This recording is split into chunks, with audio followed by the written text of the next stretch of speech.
साधक गौरव आचार्य श्री पुलक सागर जी के प्रवचन और लेटेस्ट धार्मिक भजन व कार्यक्रम निशुल्क देखने व सुनने के लिए हमारे YouTube चैनल जिन शरणम मीडिया को अभी सब्सक्राइब करें और बेल आइकॉन पर क्लिक जरूर करें। एक बात स्मरण में रखना, जो सेवा जो काम बेटी करती है, बेटों से उम्मीद मत रखना। ध्यान रखिए। देखा नहीं बेटों के हाल अखबारों में पढ़ रहे हो? रेमंड्स ग्रुप के मालिक, विचार करिए आप, 12,000 करोड़ संपदा का मालिक विजय पथ, जिसने करोड़ों की दौलत जोड़ी। एक समय उस आदमी का, रेमंड्स ग्रुप का नाम अंबानी ग्रुप से भी बड़ा था। ध्यान रखिए। इतना पैसा उस आदमी के पास, उसने क्या नहीं किया अपने बेटे के लिए? करोड़ों की संपदा जोड़ी, सारे शेयर लड़के के नाम कर दिए।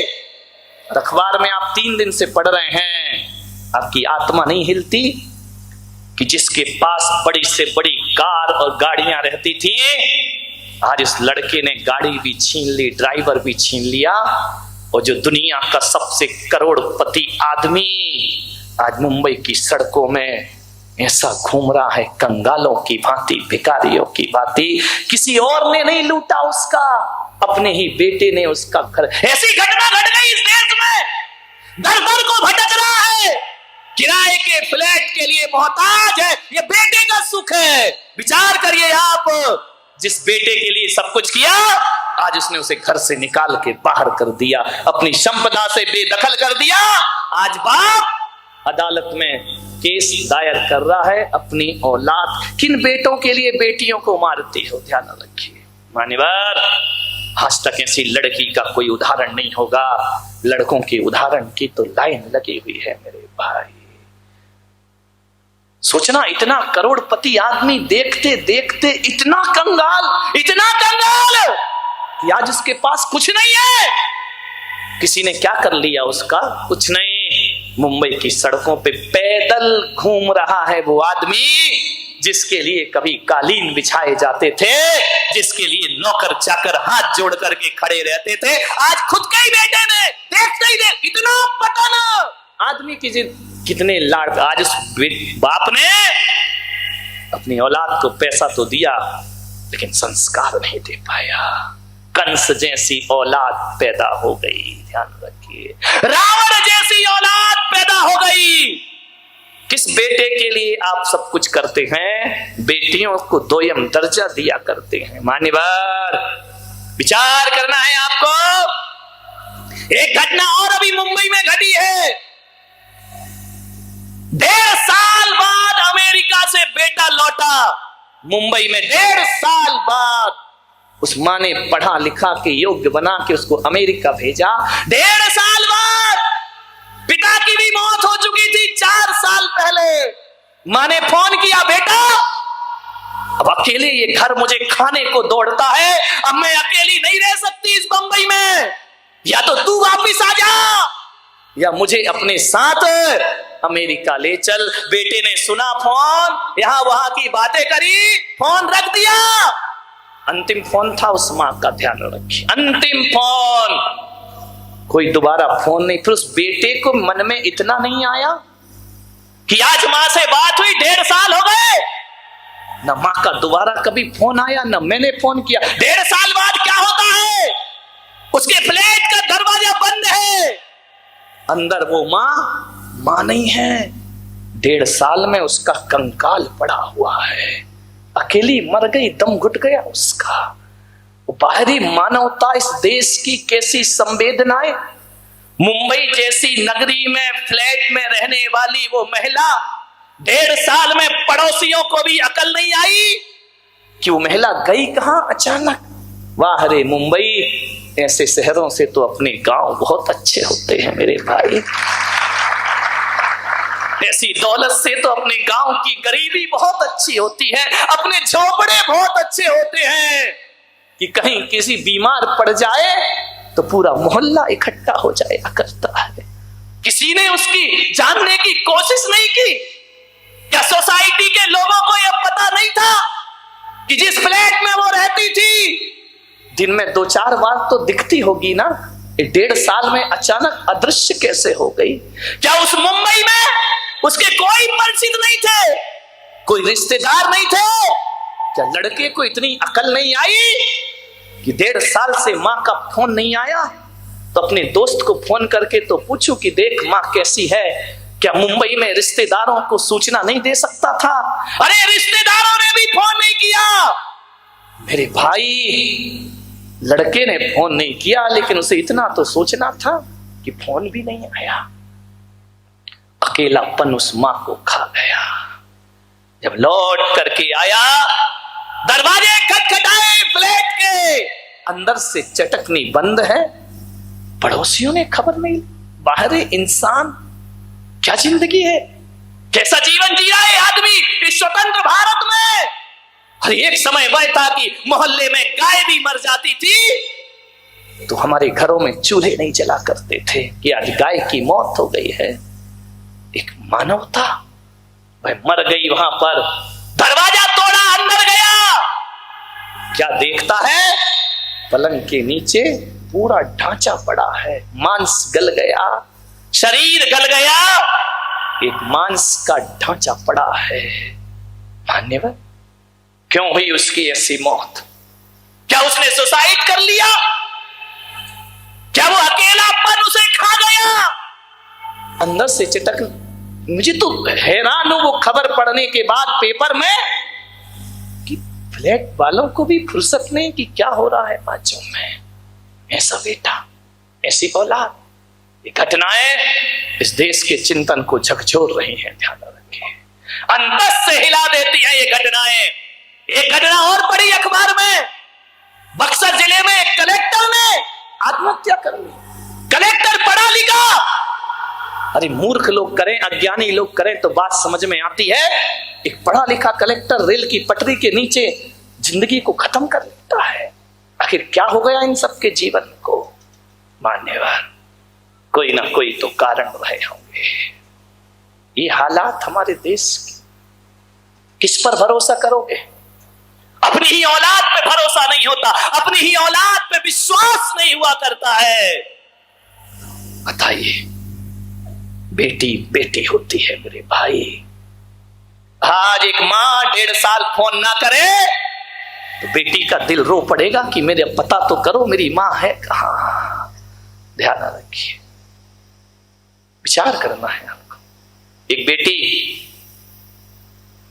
जो अमेरिका में पढ़ रही थी, जॉब कर रही थी, मेरी भक्त है,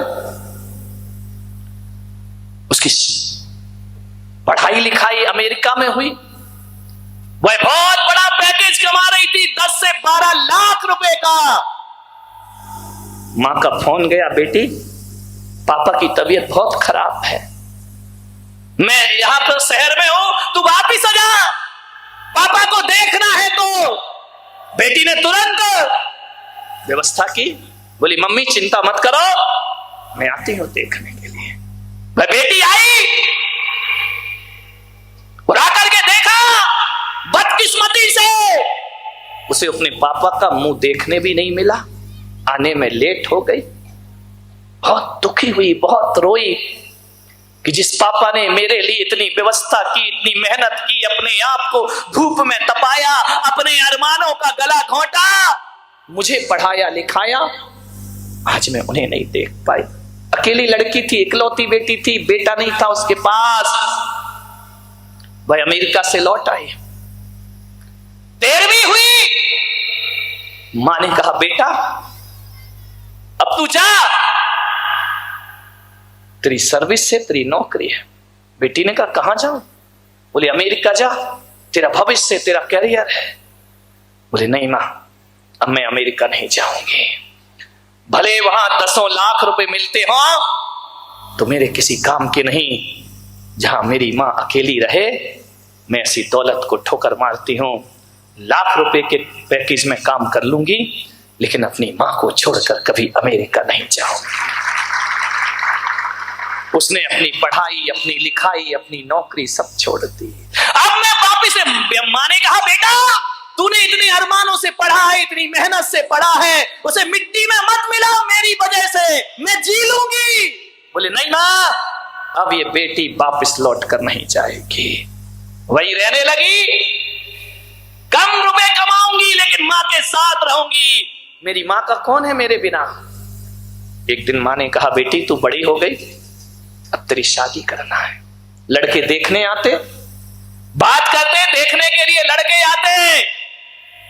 लड़की एक शर्त रख देती कि मैं उसी लड़के से शादी करूंगी जो मेरे साथ साथ मेरी मां को भी अपने घर लेकर के चलेगा। किसी की हिम्मत ना हुई मेरे भाई, बड़े बड़े करोड़पतियों की हिम्मत ना हुई कि तू चले तो चले, दहेज में मां को भी ले जाएंगे। बोले ये नहीं हो सकता है। अच्छे अच्छे घरों के रिश्ते छूट गए। लोग आते, देखते, बात करते, लड़की बहुत सुंदर थी, सब कोई पसंद कर लेते, लेकिन जब वो शर्त रखती हर कोई लौट जाता, कोई उससे शादी करने को तैयार नहीं। एक दिन वो मां मेरे पास रोते रोते आई, महाराज इसको कुछ समझाओ, ये बड़ी हो गई है, मेरे कारण अपना भविष्य बिगाड़ रही है, महाराज इस बच्ची को आशीर्वाद दो। मैंने कहा बेटा क्या हुआ। बोले कुछ नहीं महाराज मैं खुश हूं। मैंने कहा तू खुश है और मां दुखी है। बोले मां से होती है कि मेरे जीते जी इसका घर बस जाए, इसके हाथ पीले हो जाएं। बेटी कहती है मां सोच रही है वो अपनी जगह अच्छी बात है, लेकिन महाराज मैं अपनी मां को नहीं, मैं इसके हवाले छोड़ो, इसे कोई नहीं है, इसका पिता है नहीं है, तो मैं इकलौती बेटी मैं छोड़। मैंने कहा बेटी शादी तो करना पड़ेगी ना, तू शादी नहीं करेगी तो मां की आत्मा दुखेगी। बोले मैं करूंगी शादी, लेकिन ऐसे लड़के से करूंगी जो मेरी मां को अपने साथ रखे। मां ने कहा महाराज इसको सद्बुद्धि दो, ये बावली है, ये पागल है, मेरे चक्कर में अपनी जिंदगी बर्बाद कर रही है। उस बेटी ने कहा मां शादी होगी तो उसी लड़के से होगी, वरना जिंदगी भर कुंवारी रह लूंगी, लेकिन अपनी मां को दर दर की ठोकरें नहीं खाने दूंगी। ध्यान रखिए, क्या इतनी ताकत आपके बेटों में है। बेटा तो बहू लाता है और कहता आई एम सेपरेट, तुम अलग और हम अलग। ध्यान रखिए, तुम्हारा बेटा तुम्हारे दुख दर्द के लिए विदेश छोड़ के आ सकता है, इतना बड़ा पैकेज छोड़ के। वो कहेगा मम्मी सब सेटल कर लेना, मैं पैसा भेजते जाऊंगा, आराम से रहना, मैं नहीं आ सकता हूं। ध्यान रखिए, ये आवाज, ये दर्द, ये पीड़ा केवल बेटियों में हुआ करती है। ध्यान रखिए मान्यवर, पूरी कायनात में नारी के पास जो हुनर है वो किसी पुरुष के पास नहीं हो सकता है। ध्यान रखिए, हर परिवेश में पनपती है बेटी, हर परिवेश में पनपती है महिलाएं, नारी, हर माहौल में ढलती है बेटी, औरों को सुख देती है, खुद के आंसू पीती है बेटी। ध्यान रखिए, उस बेटी ने कहा मैं नहीं करूंगी। मां ने कहा महाराज अपने प्रवचन से जैसे भी हो इस बेटी का ब्रेन वॉश कर दो, नहीं तो मैं इसे देख देख के तड़प तड़प के मर जाऊंगी। मैंने कहा चिंता मत करो, मैं साधु हूं, मैं संत हूं, शादी विवाह कराना मेरा काम नहीं हुआ करता है। लेकिन मेरा एक भक्त है, उसने देखा, उसने कहा महाराज इससे पूछो कितना पैसा चाहिए, इसे शादी कैसा घर चाहिए। लड़की ने कहा मुझे कुछ नहीं चाहिए, मैं झोपड़ी वाले से शादी कर लूंगी, लेकिन शर्त एक ही है कि मेरी मां को साथ रखेगा। मान्यवर, कई लड़के आए चले गए, किसी ने हिम्मत नहीं की, लेकिन इरादे अपने बुलंद हो। एक लड़का मिला, मालूम है 25 लाख रुपए का पैकेज है उसका, मेरा भक्त है। उसने कहा महाराज यदि आप आशीर्वाद दो तो मैं इसकी शर्त कबूल करता हूं और इस लड़की से अपना विवाह करने को तैयार होता हूं। ध्यान रखिए, उस लड़के ने कहा कि मैं तेरी मां को अपने पास रखूंगा। दोनों की शादी हो गई। मान्यवर, मैंने लड़की से पूछा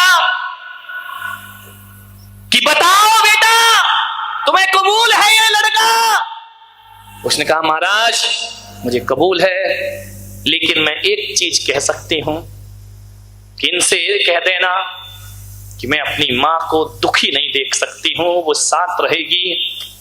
मैंने कहा विवाह में सुख मिलता है। बोले विवाह में सुख मिलता है ये मैं जानती हूं, शादी में सुख मिलता है, भविष्य बनता है, लेकिन शादी से जो सुख मिलता है उससे ज्यादा 1000 गुना सुख मुझे अपनी मां की सेवा करने से प्राप्त हुआ करता है। और एक बात याद रखना कि विवाह तो हमारा हो जाएगा, लेकिन ये बात ये लड़का कभी ना भूले कि मेरी जिंदगी में पहले मां आई है और मां की बदौलत तू मेरी जिंदगी में आया है, तो पहले मेरी मां का सम्मान होगा, उसके बाद ही अपनी जिंदगी में तेरे नाम तो शादी की। मान्यवर एक लड़का और है जयपुर में, मेरा भक्त है, जिनशरणम तीर्थ का ट्रस्टी है, रितेश आसिमा लोहाड़िया, मेरे परम भक्त है। मालूम है उसने शादी की उस लड़की से, बड़ी आदर्श लड़की, वो भी अपने माँ बाप की इकलौती लड़की थी। उसके ससुर की मौत हो गई, सास अकेली बची, कैंसर हो गया सास को। मैं कहता हूं कि वो रितेश लोहाड़िया, आज गर्व की बात है कि मैं आपके बीच बैठकर उसका नाम ले रहा हूं। उसने अपनी मां से कहा कि मां मेरी सास को कैंसर हो गया है, अब कोई उसके पास नहीं है, अकेली है। धन्य है उसकी मां। उसकी मां ने कहा कि जा अपनी सास को इस घर में लेकर के आ और मेरे से ज्यादा ख्याल उसका रखना, उसकी सेवा करना। मान्यवर 3 साल सेवा की उसने दामान बन करके।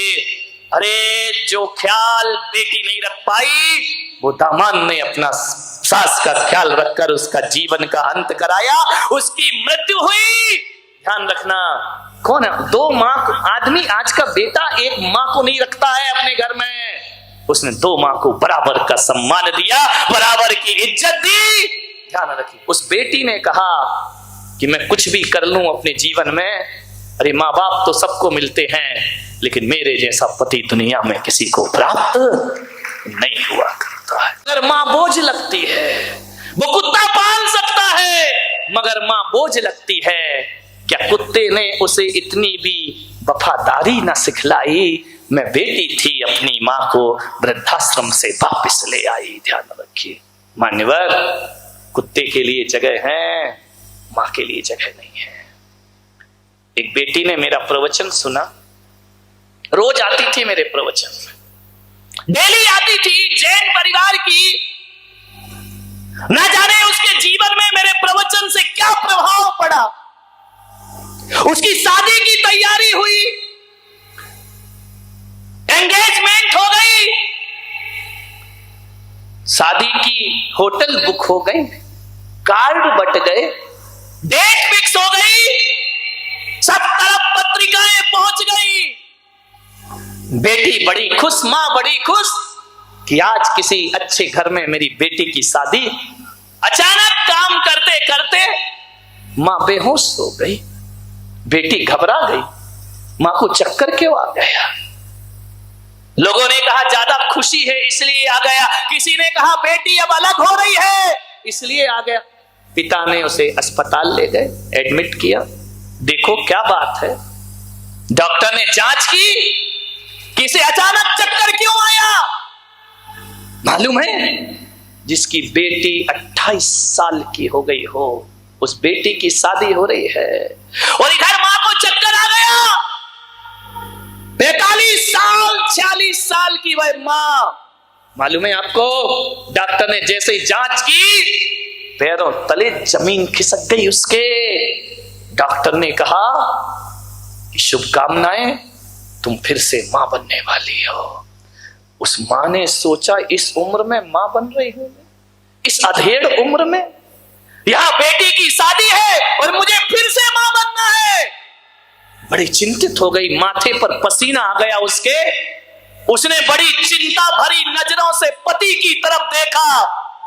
पति ने देखा कि मां बनने वाली है, घर गई उदास निराश। इस उम्र में मां बनना शोभा देता है, बेटी की उम्र मां बनने की है, मैं मां बन रही हूं। गई सास के पास, अम्मा जी। अम्मा ने कहा बेटा क्या हुआ? बोले मां मैं फिर से मां बनने वाली हूं। सास ने कहा पागल हो गई तू, इस उम्र में फिर मां बन रही है, मैं क्या कर सकती हूं? सास ने कहा ये बात किसी को पता ना चले, उधर शादी की तैयारियां हैं, इधर तू मां बन रही है, व्यवहारिकता शोभा नहीं देती है। एक काम कर, जा इसका गर्भपात करा दे, इस बच्चे को खत्म कर दे, जन्म लेने का मौका मत दे इसे।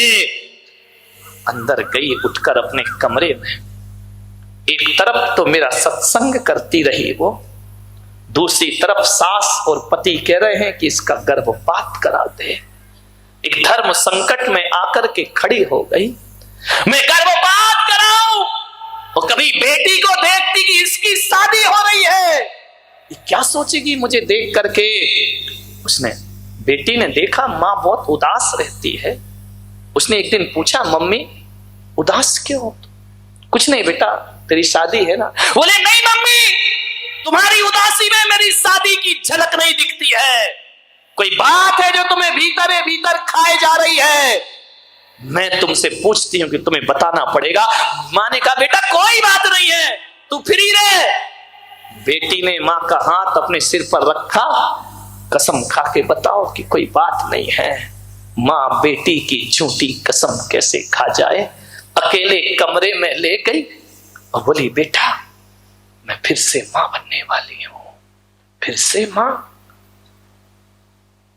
तो इसमें परेशान क्यों है? दादी कहती है कि गर्भपात करा लो, तेरे पापा कहते हैं अबॉर्शन कर दीजिए इसका, तेरी शादी हो रही है, इस उम्र में शोभा देता है। उसने कहा मां तू परेशान मत हो। उसने मोबाइल उठाया, लड़के को फोन लगाया, मां ने कहा तू कर क्या रही है? बोले शांत रहो, मैं जो कुछ कर रही मुझे करने दीजिए, मुझे आज मत रोको मां, चाहे कुछ भी हो जाए। उसे लड़के को फोन लगाया कि सुनो ये शादी कैंसिल, अब शादी नहीं होगी मेरी तेरी, शादी विवाह कैंसिल। लड़के ने कहा तुझे हुआ क्या है, ऐसी कौन सी क्या बात बोले कुछ भी हो अब ये विवाह नहीं होगा। मां ने मोबाइल छीना कि पागल जिंदगी बर्बाद मत कर अपनी, क्यों शादी नहीं करेगी तू? बोले मैं ये शादी नहीं करूंगी मां, ध्यान रखना आपको यही टेंशन है ना कि मेरी शादी के कारण तुम्हारे बच्चे का गर्भपात होगा। नहीं मां शादी कैंसिल होगी, अब शादी किसी कीमत पे नहीं होगी जब तक इस घर में दूसरी संतान का जन्म नहीं हो जाता है, ये बेटी विवाह करने को तैयार नहीं होगी। इतना ध्यान रखना मां, मैंने संत के प्रवचन सुने हैं, हम जैन हैं, हम दूध पीते हैं, किसी का खून नहीं पिया करते हैं, किसी की हत्या नहीं किया करते हैं, हम अहिंसा परमो धर्म वाले हैं, हम जियो और जीने दो वाले हैं, हम किसी की हत्या, अपने घर में हत्या, और ये हत्या मां यदि तूने करा ली तो मैं ससुराल में चैन से न जी पाऊंगी। जैन है मां, अपन आलू प्याज नहीं खाते, मां अपन बाजार में नहीं खाते, मां अपन पानी छान कर पीते। मां ने उठाया और उस बेटी को गले से लगा लिया छाती से कि मेरी बच्ची आज हजारों पुत्र भी हो जाए तो ये संस्कार नहीं मिलते जो मेरी एक बेटी में संस्कार, अहिंसा और करुणा के संस्कार है, प्रेम के संस्कार है। लेकिन बेटी तू शादी करेगी। बोले नहीं शादी नहीं होगी। लड़का आया गाड़ी में बैठकर, उसने कहा ऐसा क्या हो गया तुझे जो तू शादी कैंसिल कर रही है? उसने कहा तुम बर्दाश्त नहीं कर पाओगे, यदि तुम्हें मुझसे शादी करना है तो तुम्हें साल भर इंतजार करना पड़ेगा मेरा। साल भर इंतजार? ऐसा क्या हो गया है? बोले यदि मेरी शादी हो गई इस जैन कुल में कलंक लगने वाला है, मेरे घर में जो दूसरी संतान आ रही है उसकी हत्या हो जाएगी। उस लड़के ने कहा पागल, इतनी सी बात तू अपने जीवन को खत्म कर रही है? बोले मेरा जीवन उजड़ जाए लेकिन मेरी मां की कोख में पल रहे बच्चे का जीवन नहीं उजड़ना चाहिए। मैं जैन हूं, मैंने जिन शासन में जन्म लिया है उस लड़के ने कहा तो फिर तू भी सुन ले, ये शादी कैंसिल हो रही है, लेकिन याद रखना तू 1 साल कह रही है, मैं 2 साल तेरा इंतजार करूंगा। मुझे बेटी ऐसी चाहिए, ऐसी पत्नी चाहिए जिसके हृदय में करुणा हो, दया हो, प्रेम हुआ करता है। दौलत नहीं चाहिए। ये दुनिया की बातों में मत जाओ कि लोग क्या कहेंगे। लोग कुछ भी कहें, तेरी माँ का गर्भपात अब कभी नहीं होगा, उसे जन्म देने का अवसर दीजिए। ऐसा आदर्श लड़का जिसने 2 साल उस लड़की का इंतजार किया, 2 साल बाद उनकी शादी हुआ करती है। ध्यान रखिए, इतना बड़ा बलिदान कौन देता है इस जहान में। ध्यान रखिए, एक बेटी के अलावा कोई नहीं कर सकता ये कुर्बानियां।